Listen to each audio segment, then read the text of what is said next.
Aloha and good afternoon. I'm Dylan Ancheta in the H&N Digital Center. Thank you for tuning into this live stream. President Biden is holding his solo news conference. It is highly anticipated. Of course, there has been growing calls for him to step aside in his race for re-election. Let's go ahead and take you to the Walter E. Washington site in D.C. there where President Biden is speaking now. One would be treated as an attack on all. And it's worked because a would-be aggressor knows if they attack one of us, they'll be attacked by all of us. Sending that message is the best way to deter aggression and prevent wars in the first place. For those who thought NATO's time had passed, they got a rude awakening when Putin invaded Ukraine. Some of the oldest fears in Europe roared back to life because once again, a murderous madman was on the march. But this time, no one cowered in appeasement, especially the United States. We collected intelligence that Russia was planning to invade Ukraine months before the invasion. I directed the intelligence community to be a significant amount of intelligence to be declassified so I could start building an international coalition to oppose the invasion. Then in February, some of you remember, I warned the world that the invasion was imminent. I rallied a coalition of 50 nations from Europe to Asia to help Ukraine defend itself. Many foreign policy experts thought, as Putin amassed Russian forces just 100 miles north of Kyiv, the capital of Ukraine, but Putin thought it was the mother home of Russia. The capital would fall in less than a week. But the Ukrainian people, backed by a coalition to help build, stopped them. Today, Kyiv still stands, and NATO stands stronger than it has ever been. During the week of this summit, several heads of states made it a point in their statements to thank the United States and to thank me personally for all that NATO has achieved. NATO is not only stronger, NATO is bigger, because we led the charge to bring in Finland and Sweden into the alliance. And it makes a gigantic difference. Excuse me. Meanwhile, my predecessor has made it clear he has no commitment to NATO. He's made it clear that he would feel no obligation to honor Article 5. He's already told Putin, and I quote, "Do whatever the hell you want." In fact, the day after Putin invaded Ukraine, here's what he said. It was genius. It was wonderful. Some of you forgot that, but that's exactly what he said. But I made it clear a strong NATO is essential to American security. And I believe the obligation of Article 5 is sacred. And I would remind all Americans, Article 5 is invoked only once in NATO's long history, and that was to defend America after 9/11. I made it clear that I will not bow down to Putin.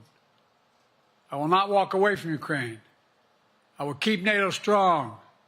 That's exactly what we did and exactly what we'll continue to do. Now, the future of American policy is up to the American people. This is much more than a political question. It's more than that. It's a national security issue. Don't reduce this to the usual testament that people talk about, issues of being a political campaign. It's far too important. It's about the world we live in for decades to come. Every American must ask herself or himself, is the world safer with NATO? Are you safer?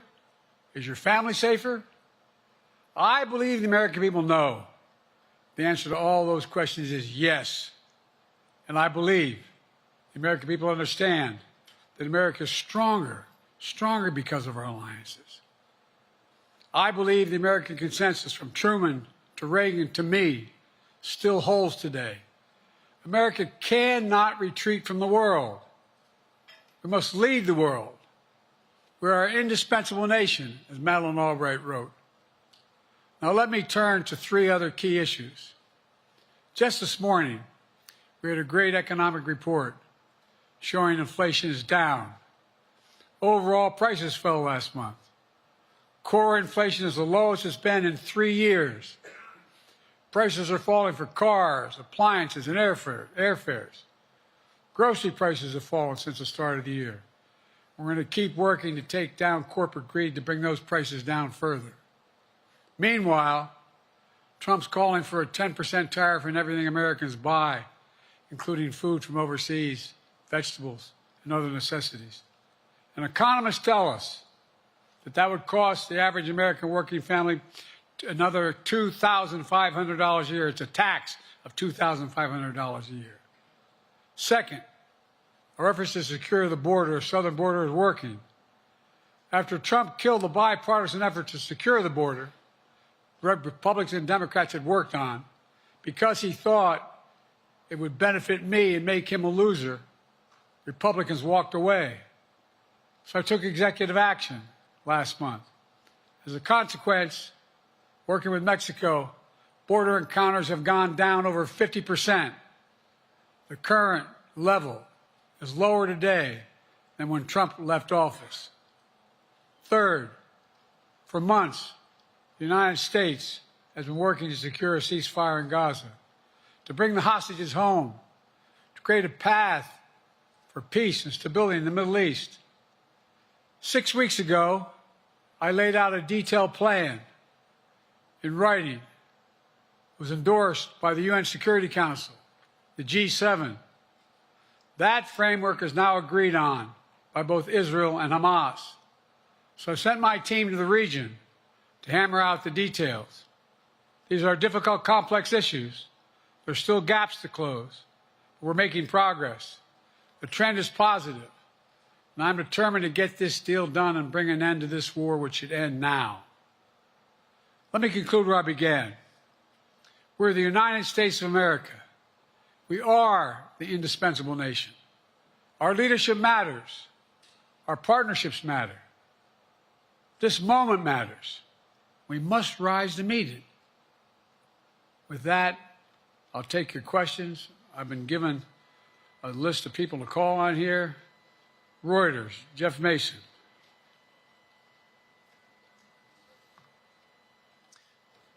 Mr. President, your political future has hung over the NATO summit a little bit this week. Speaker Pelosi made a point of suggesting that your decision on whether to stay in the race was still open. George Clooney and a handful of lawmakers have called on you to step aside. Reuters is reporting tonight that UAW leadership is concerned about your ability to win. UAW just endorsed me, but go ahead. Thank you. My question for you is, how are you incorporating these developments into your decision to stay? And separately, what concerns do you have about Vice President Harris's ability to beat Donald Trump if she were at the top of the ticket? Look, I wouldn't have picked Vice President Trump to be vice president, but I think she was not qualified to be president. So let's start there. Number one. The fact is that the consideration is that I think I'm the most qualified person to run for president. I beat him once, and I will beat him again. Secondly, the idea, I served in the Senate a long time. The idea that senators and congressmen running for office worry about the ticket is not unusual. And I might add, there are at least 5 presidents running or incumbent presidents who had lower numbers than I have now, later in the campaign. So there's a long way to go in this campaign. And so I'm just going to keep moving. And because, look, I got more work to do. We've got more work to finish. There's so much, we've made so much progress. Think about it. Think about where we are economically relative to the rest of the world. Name me a world leader who wouldn't want to trade places with our economy. We've created over 800,000 manufacturing jobs, 1.5 million jobs. I mean, so things are moving. We got more to go. Working class people still need help. Corporate greed is still at large. Their prices, the corporate profits have doubled since the pandemic. They're coming down.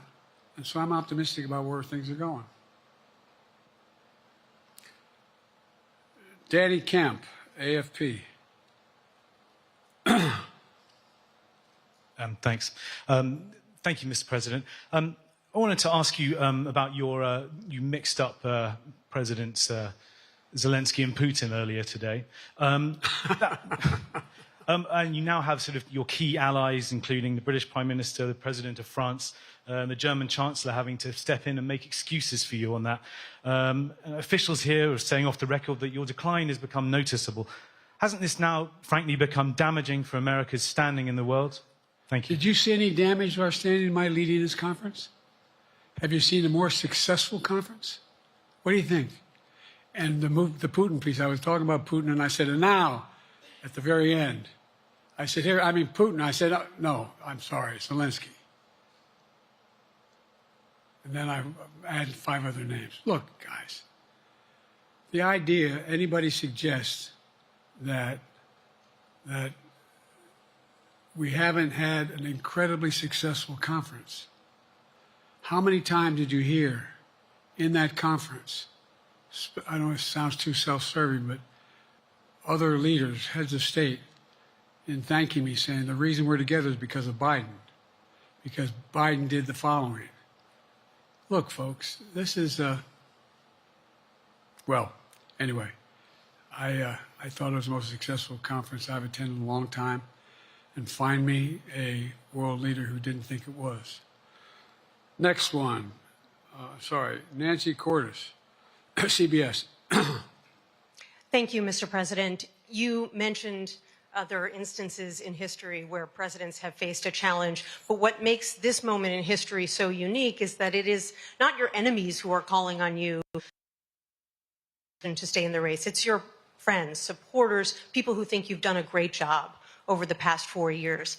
Have you spent time thinking about what it would mean for your legacy, which you've worked decades to build, if you stay in the race, despite the concerns that voters say they have, and you lose to someone who you yourself have argued is unfit to return to the Oval Office? Well, look, I'm not in this for my legacy. I'm in this to complete the job I started. As you recall, understandably, many of you and many economists thought my initial initiatives that I put forward, can't do that, it's going to cause inflation, things are going to skyrocket, the debt's going to go up. What are you hearing now from mainstream economists? 16 economic Nobel laureates said I've done a hell of a job. That under my plan so far and what's going to happen in the future if I'm reelected, that things are going to get much better. Our economy is growing. I was determined when I got elected to stop the trickle-down economic theory, that if the wealthy did very well, everybody else would do well. My dad was a well-read, decent guy. I don't remember much trickling down on his kitchen table.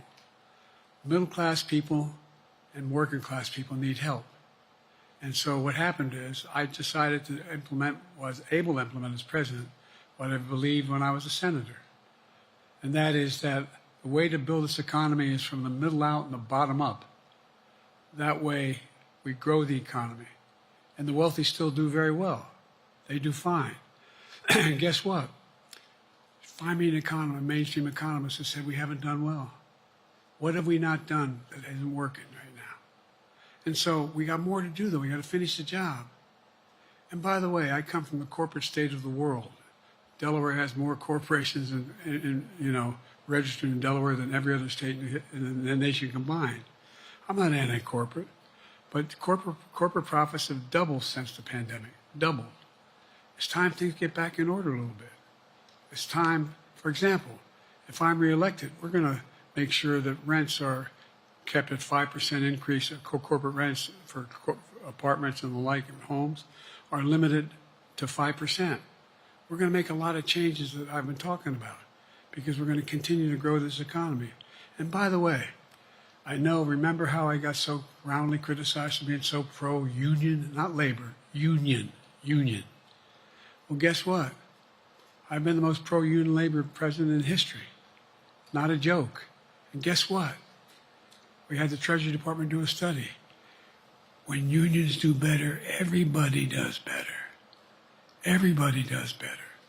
And we talk about how, for example, when I went remember when we talked about getting the computer chip industry back in the United States? Used to be 40% of the industry. We invented the chip. 40% of the industry was in the United States. And former presidents decided that the best way to do it is find the cheapest labor in the world, send the product over there, and import what the product was. And so what did I do? I was told not to go over to Europe, to Asia, including Europe, but Asia. And I remember going to South Korea, convincing them to invest $20 billion in the United States to build computer chip factories. And I asked why when they finally decided to do it. And the answer was because you have the safest economy in the world and you have the best workers in the world. So the whole idea here is we've invested, there's over $50 billion in investment in computer chip manufacturing just coming into being. None of you thought that would happen. None of you thought that would happen. But it's happening. It's happening. And it's going to grow economies. All through, and by the way, red states and blue states. Matter of fact, there's as much in red states as in blue states. I've made no distinction. So my generic point is that the idea that we can't continue to build and grow the economy, make it fair. And like I said, from my standpoint, when the middle class does well, that's when the whole economy grows. The poor have a shot, the wealthy do well. But the wealthy got to start paying their taxes. As a follow-up, sir, you mentioned that your Vice President Kamala Harris would be ready to serve on day one. Can you elaborate on that? What is it about her attributes and her accomplishments over the last 4 years that make her ready to serve on day one if necessary? First of all, the way she's handled the issue of freedom of women's bodies to have control over their bodies. Secondly, her ability to handle almost any issue on the board. This was a hell of a prosecutor. She was a first-rate person, and in the Senate she was really good. I wouldn't have picked her unless I thought she was qualified to be president. From the very beginning, I made no bones about that. She is qualified to be president. That's why I picked her. Felicia Schwartz, Financial Times. Thank you, Mr. President. Presidency is the most straining job in the world, and it's 24/7. How can you say you'll be up for that next year, in 2 years, in 4 years, given the limits you've acknowledged that you have today? The limits I've acknowledged I have? There's been reporting that you've acknowledged that you need to go to bed earlier and your evening around 8. That's not true. Look, what I said was, instead of my every day starting at 7 and going to bed at midnight, it'd be smarter for me to pace myself a little more. And I said, for example, the 8, 7, 6 stuff, instead of starting a fundraiser at 9 o'clock, start at 8 o'clock. People get to go home by 10 o'clock.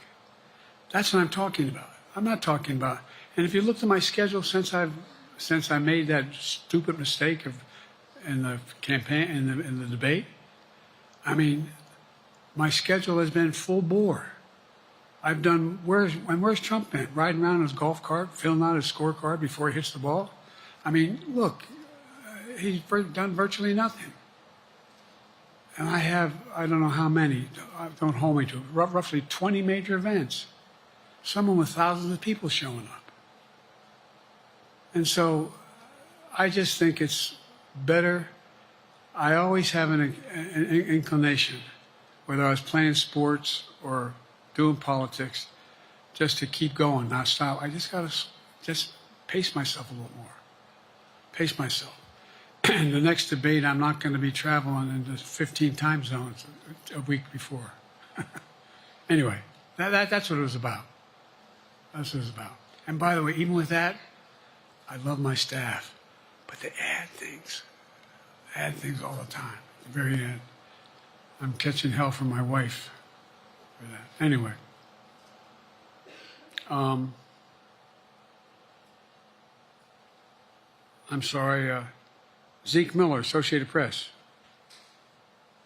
Thank you, Mr. President. 2 questions for you. First, on the NATO summit, President Zelensky, in your meeting with him, he pressed you to lift your limitations on the Ukrainian saying that in his public remarks afterwards, saying that Ukraine cannot win the war unless those limitations are lifted. Are you reconsidering your position on that? And then secondly, following up on Felicia's question there, leaders of your own party have said that they're not worried about that debate. They're worried about the next bad night and the bad night after that. How can you reassure the American people that you are up to the task and that there won't be more bad nights at a debate stage or somewhere else? First thing about Zelensky asking for the ability to strike deep into Russia. We've allowed Zelensky to use American weapons in the near term, in the near or abroad, into Russia. Whether or not he should be attacked. For example, should Zelensky, he's not. If he had the capacity to strike Moscow, strike the Kremlin, would that make sense? It wouldn't. The question is, what's the best use of the weaponry he has, the weaponry we're getting to him? I've gotten a more long-range capacity, as well as defensive capacity.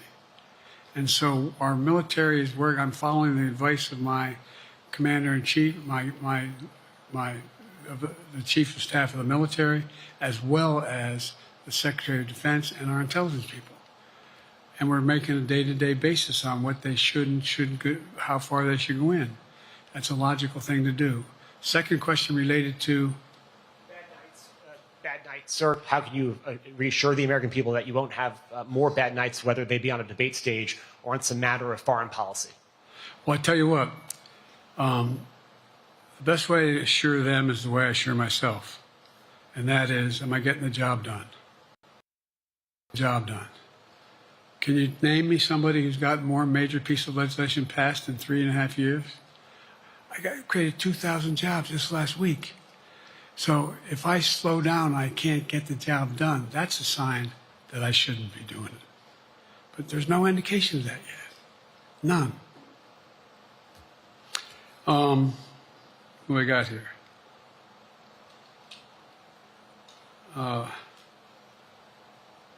Merrick, Pulaski Radio. Thank you, Mr. President. How are you? I'm well. The elections in the US have consequences around the world. You have pretty high standing in Europe. I just asked President Macron about you, and he said we are happy to have him as the President of the United States. But there is a concern. Many people in Poland and across Europe are worried that the former president may win the election. And there's a lot of concern that Donald Trump may weaken NATO, stop supporting Ukraine, or push Ukraine to give up territories to Russia. They're correct. And you yourself was warning just 2 minutes ago about it. So my question is, do you think that Europe will be left on its own if Donald Trump wins the election?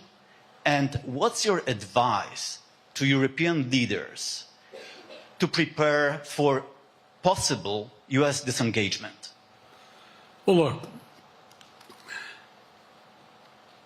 I think, how can I say this without sounding too self-serving? I've not had any of my European allies come up to me and say, Joe, don't run. What I hear them say is, you've got to win. You can't let this guy come forward. It'd be a disaster. It'd be a disaster. I mean, I think he said in one of his rallies, don't hold me to this, recently, where NATO, I just learned about NATO, or something to that effect. Foreign policy has never been his strong point. And he seems to have an affinity to people who are authoritarian. That worries, as I tell you, from Poland, that worries Europe. That worries Poland. And nobody, including the people of Poland, think that if he wins in Ukraine, he's going to stop in Ukraine, that that's going to be the end of it. And so what I can say is, I think I'm the best qualified person to do the job, to make sure that Ukraine not fall, that Ukraine succeeds, that the European alliance stays strong. You may recall, no one was talking about Finland joining NATO. I remember talking to Putin right after we got elected in Geneva, and he was talking about what we should do. We couldn't be in Eastern Europe, etc. And I said, you're looking for the Finlandization of Ukraine, as you're going to get the NATOization of Finland. And about 4 weeks later, I got a call. No, that's not true. Probably 5 months later, from the president of Finland, could he come and see me? In my office. I invited him to the Oval Office. We sat down and talked. He said he wanted to join NATO. Could I help? And I did. It wasn't automatic. And then I got a call from the Swedes. I beg your pardon?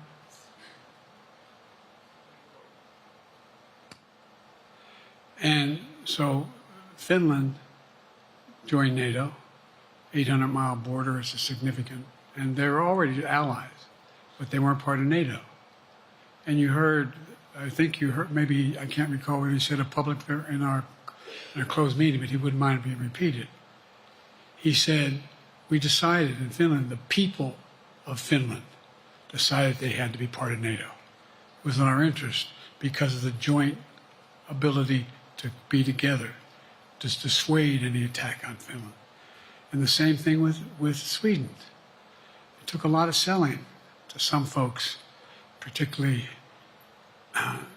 in Turkey and other places, to agree to the expansion. But it expanded. And we're a hell of a lot stronger because of it. We're more secure because of it. And by the way, I was able to get 50 other nations, 50, to support Ukraine. 50. And we were able to bring about a coalition of Europe and Asia, Japan and South Korea. I just we talked about AUKUS, and we talked about the relationship between Australia, New Zealand, Japan, South Korea, the United States. We're making the world safer and stronger because we have to deal with the new arrangement that exists in the world. The Cold War is over. The post-war era is over. What is going to replace it? And I respectfully suggest I have a pretty good idea what that should be. I've convinced a lot of people to follow it. And we're just going to get stronger. David Sanger. Where's it?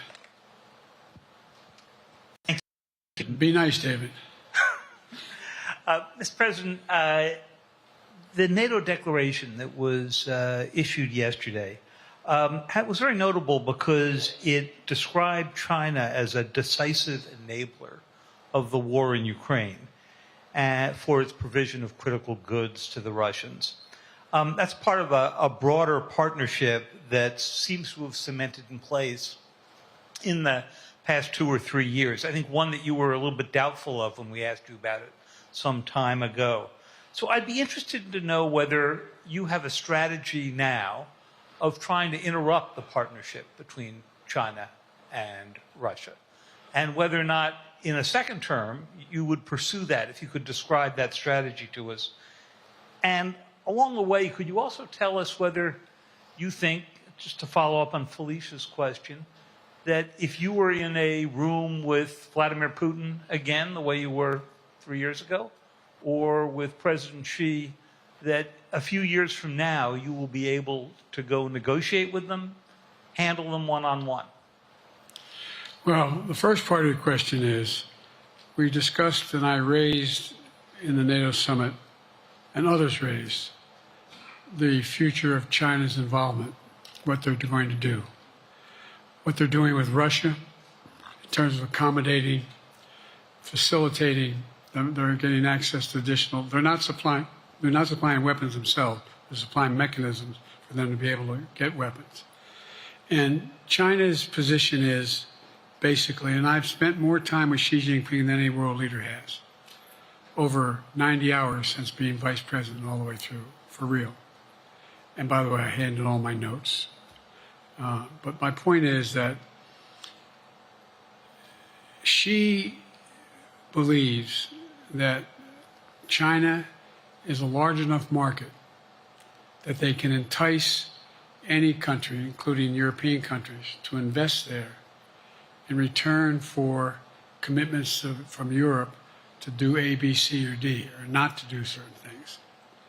What's happened is we had a long discussion about what we cannot, you have to make clear, China has to understand that if they are supplying Russia with information and capacity, along with working with North Korea and others to help Russia in armament, that they're not going to benefit economically as a consequence of that by getting the kind of investment they're looking for. And so, for example, we're in a situation where, and we've reestablished direct contact with China after that, remember the balloon, quote unquote, going down, and all of a sudden things came to an end? Well, we set up a new mechanism. There's a direct line between Xi and me, and our military has direct access to one another, and they contact one another when we have problems. The issue is that we have to make sure that Xi understands there's a price to pay for undercutting both the Pacific Basin as well as Europe, and it relates to Russia and dealing with Ukraine. And so we, for example, if you want to invest in China, as you know this area really well. You want to invest in China, you have to have a 51% Chinese owner. You have to make sure that you do by their rules, and you don't have the authority, and you have to provide all access to all the data and information you have. There was a while there, as you recall, the last administration and other administrations, where the access to that market was enticing enough to get companies to come in because they had access to over 1 billion people in a market, not 1 billion, but a lot of people in the market. And so they were doing it. But that got curtailed when we started saying we're going to play by the same rules. For example, the idea they don't abide by the international rules related to subsidizing products by the government funding. So guess what? They're not going to be able to export their electric vehicles to the United States without a significant tariff. Others are doing the same thing around the world. But it is a concern. It is a concern that you have both China, North Korea, Russia, Iran, countries that are not necessarily coordinated in the past, looking to figure out how they can have impact. Interrupt that impact? Yes, I do, but I'm not prepared to talk about the detail of it in public. And I think you'll see that some of our European friends are going to be curtailing their investment in Russia. In China, as long as China continues to have this indirect help to Russia in terms of being able to help their economy as well as help them in, as a consequence of that, their ability to fight in Ukraine. The other thing that we talked a lot about is that, and I raised it, and I didn't hear any. I can't swear that everyone agreed because not everyone got to talk about it. But we need a new industrial policy in the West. For example, we talked about how both the EU as well as NATO has to be able to begin to build their own munition capacity, has to be able to generate their own capacity to provide for weapons and the ability to, it came as a surprise to some of us how we had fallen behind in the West in terms of the ability to construct new material, new weaponry, new everything from vehicles to weapon systems. And so one of the things that came out of this was we're going to be meeting again with a number of my colleagues, my European colleagues, is what do we do to increase the capacity of the West, particularly in Europe and Japan, to be able to generate the kind of ability to produce their own weapon systems. Not just for themselves, but to be able to generate that. It's the same, it's what Russia's trying to figure out. That they went to China and they didn't get the weapons, but then they went to North Korea. But we're going to be in a position where the West is going to become the industrial base for it to be able to, the ability to have all the defensive weapons that we need. That was a discussion as well. President, I'm not sure you answered on whether you would be ready to go deal with Putin and Xi 2 or 3 years from now. I'm ready to deal with them now and 3 years from now. Look,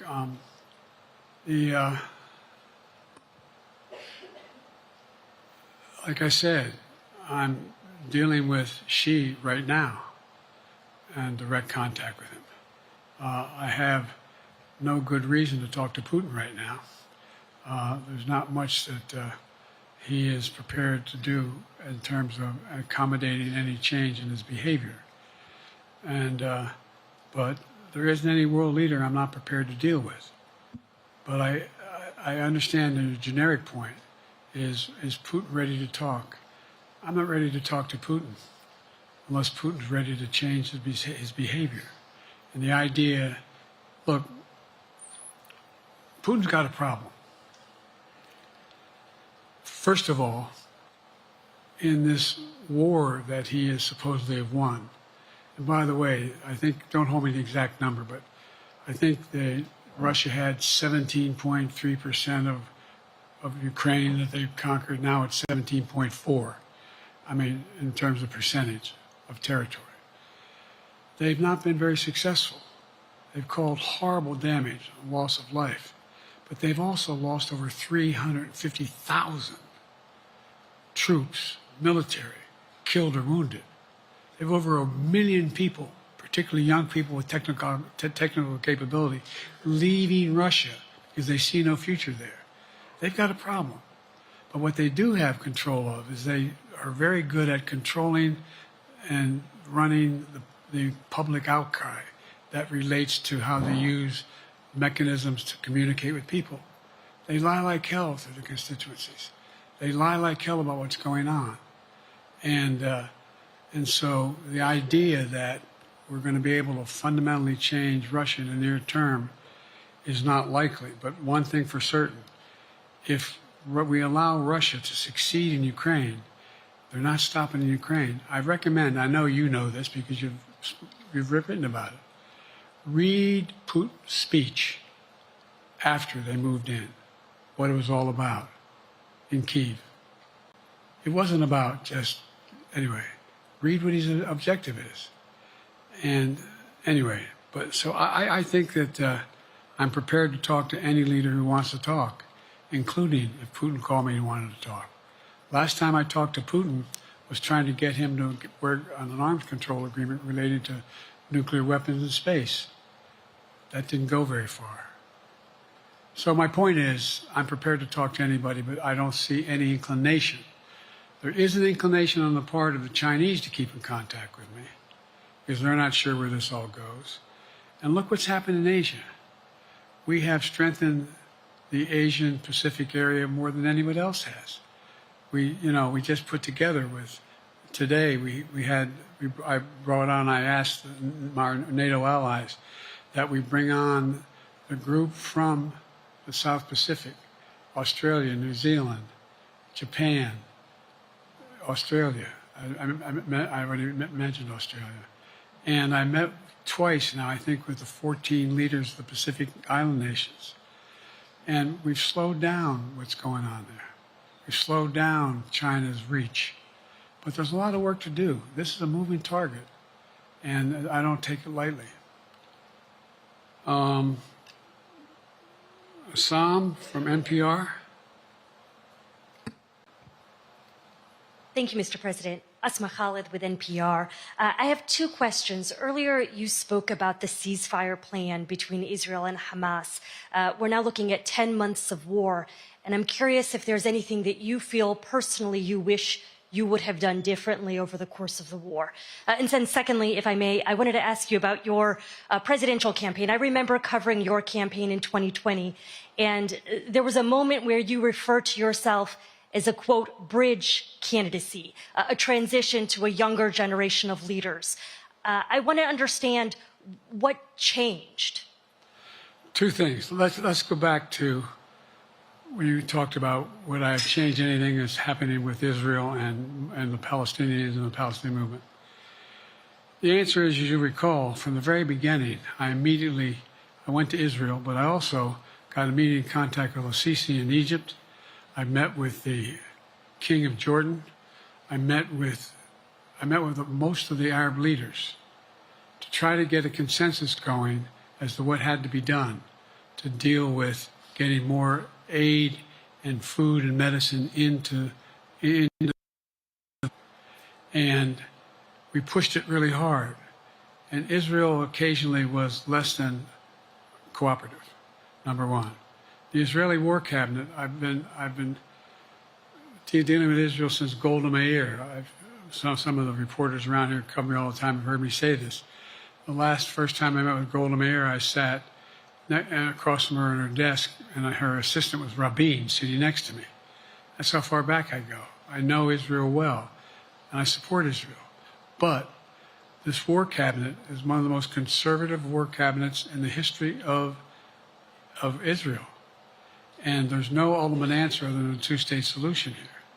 And so what was able to be done in terms of the plan I put together was it would be a process for a two-state solution.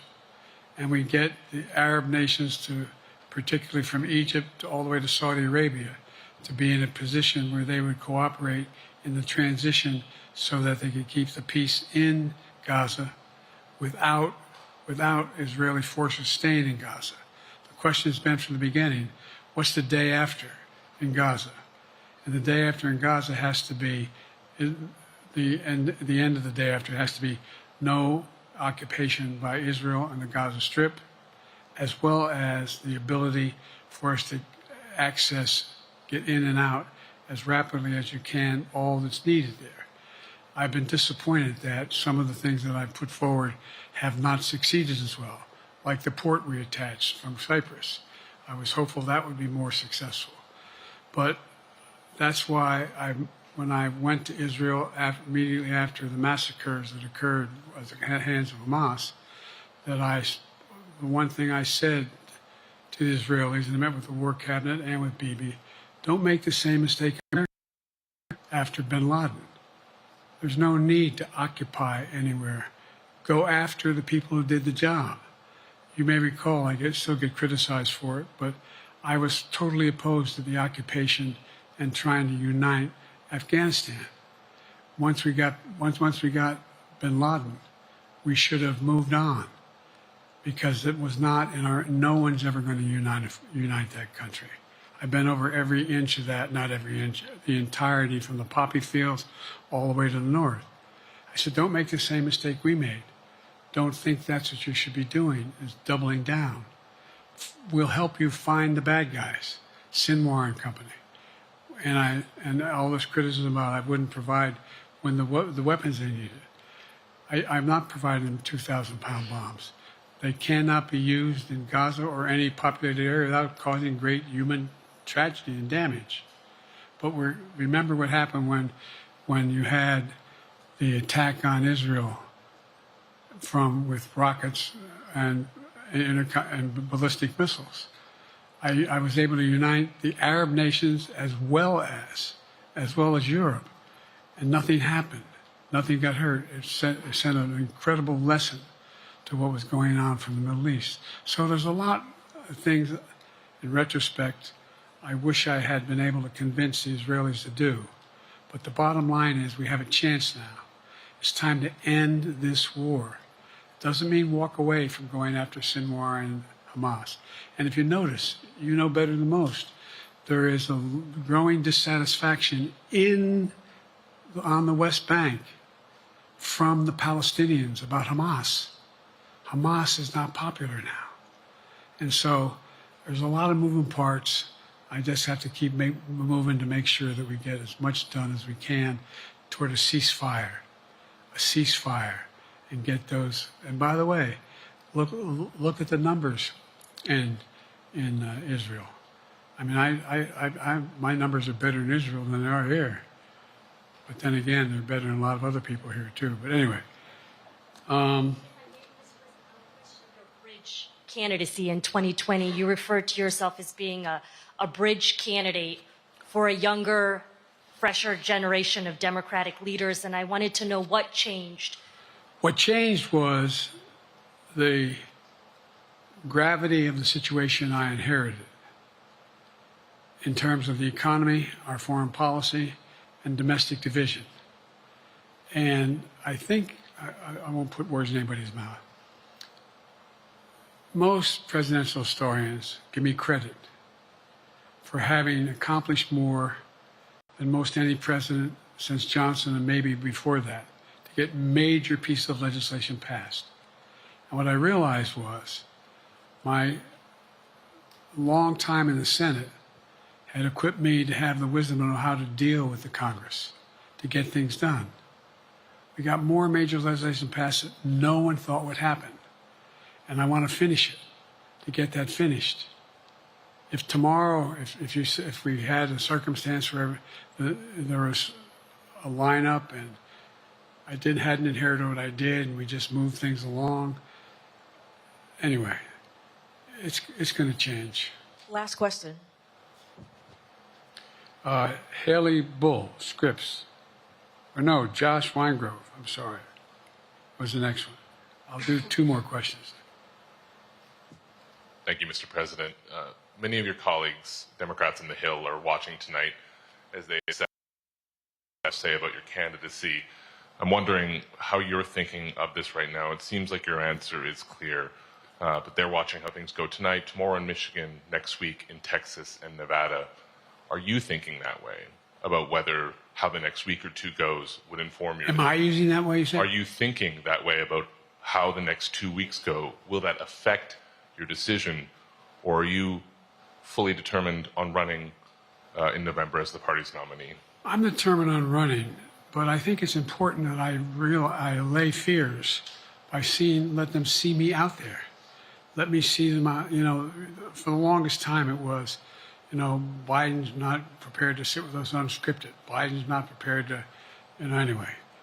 And so what I'm doing is, and I've been doing, I think we've done over 20 major events from Wisconsin to North Carolina to demonstrate that I'm going out in the areas where we think we can win, where we can persuade people to move our way, or people are already there. And here, look, the other thing is, we have the most extensive campaign organization of anybody's had in a long, long time. We have well over 1,000 volunteers knocking on doors, making phone calls, making tens of thousands of phone calls. We have headquarters, I forget exactly how many, I don't want to cite a number and then find out I'm off, but we have scores of headquarters in all the toss-up states. We're organized, we're moving, and that's awful hard to replace in the near term. And here's the other thing. I was in the Senate a long time. Very proud of what I've done in the Senate. I was chairman of the Foreign Relations Committee for a long time, and I was chairman or ranking member and chairman of the Judiciary Committee. I'm going to go down to the Johnson Library. Anyway, I'm going to be going around making the case of the things that I think we have to finish and how we can't afford to lose what we've done or backslide on civil rights, civil liberties, women's rights. There's that little button we have. Control guns, not girls. I mean, the idea, we're sitting around, this is where Kamala's so good as well. We're sitting around. More children are killed by a bullet than any other cause of death. The United States of America. What the hell are we doing? What are we doing? We got a candidate saying, promised the NRA, don't worry, I'm not going to do anything. I'm not going to do anything.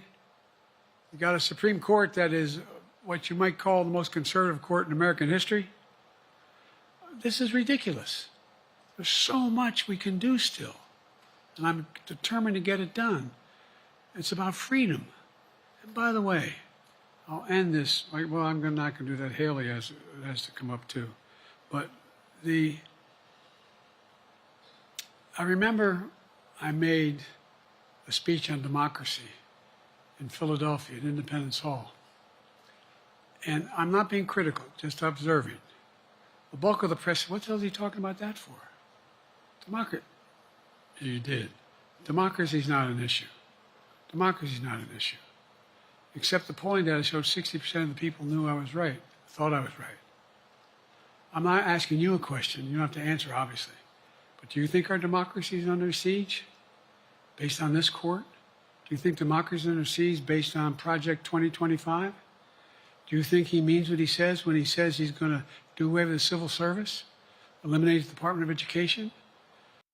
I mean, we've never been here before.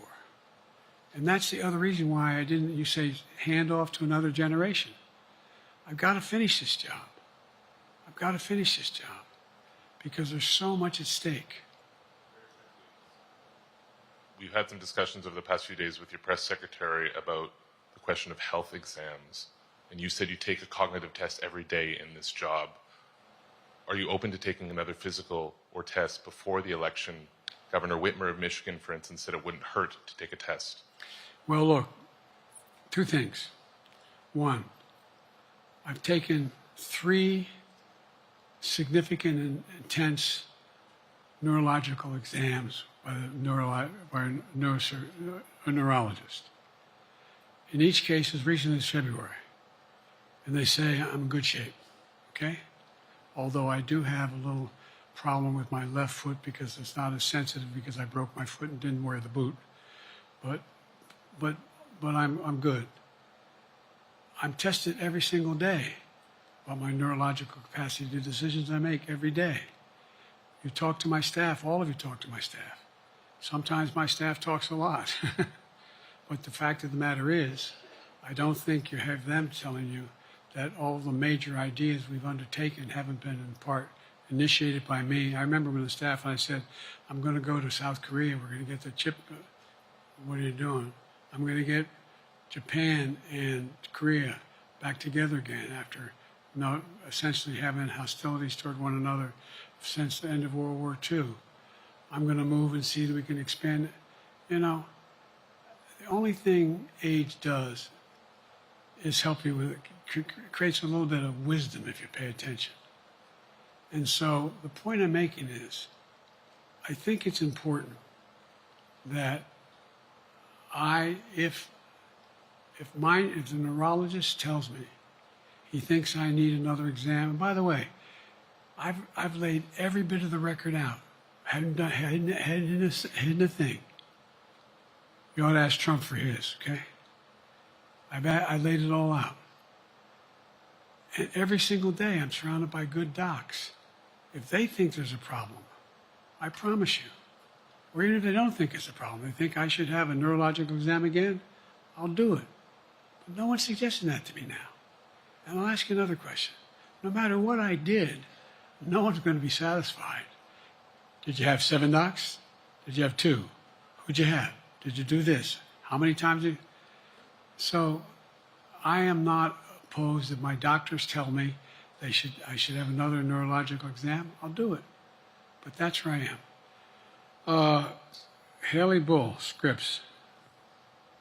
Thank you, Mr. President. You said you're making decisions on a day-to-day basis when it comes to support for Ukraine. Does that mean you have not closed the door on further considering lifting restrictions for U.S.-made weapons inside Russia? And if I may, your convention is coming up where your delegates are pledged to make you the official nominee. If they have second thoughts, are they free to vote their conscience? Obviously, they're free to do whatever they want, but I get overwhelming support. Overwhelming support. I won, I forget how many votes I won in the primary. Overwhelming.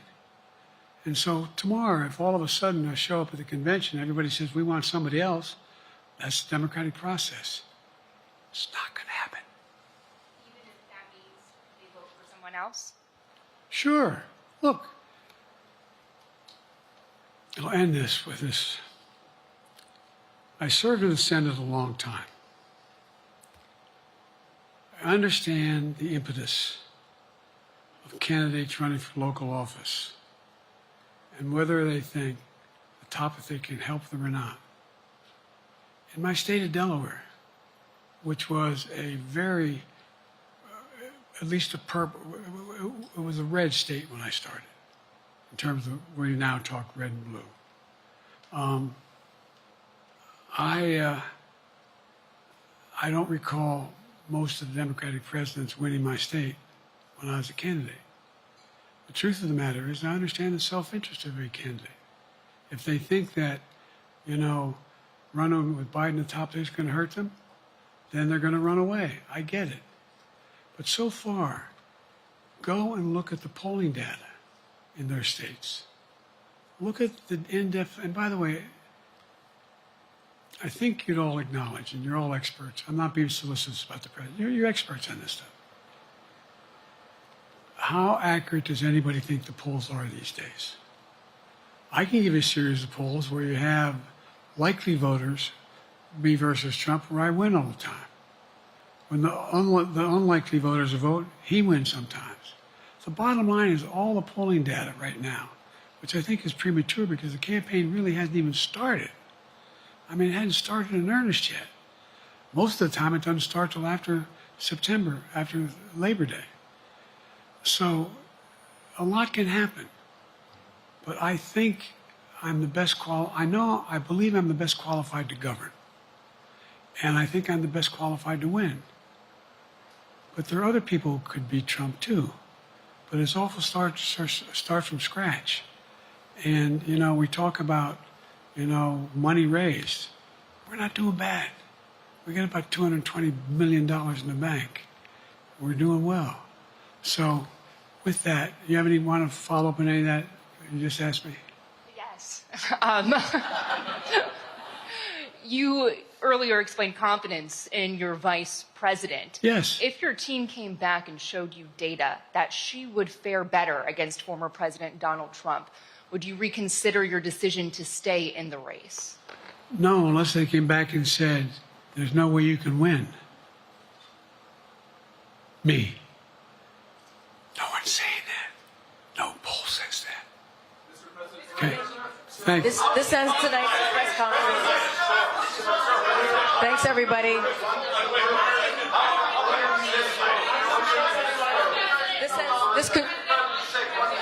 This concludes. Respectfully, earlier you misspoke in your opening answer. You referred to Vice President Harris as Vice President Trump. Right now, Donald Trump is using that to mock your age and your memory. How do you combat that criticism from tonight?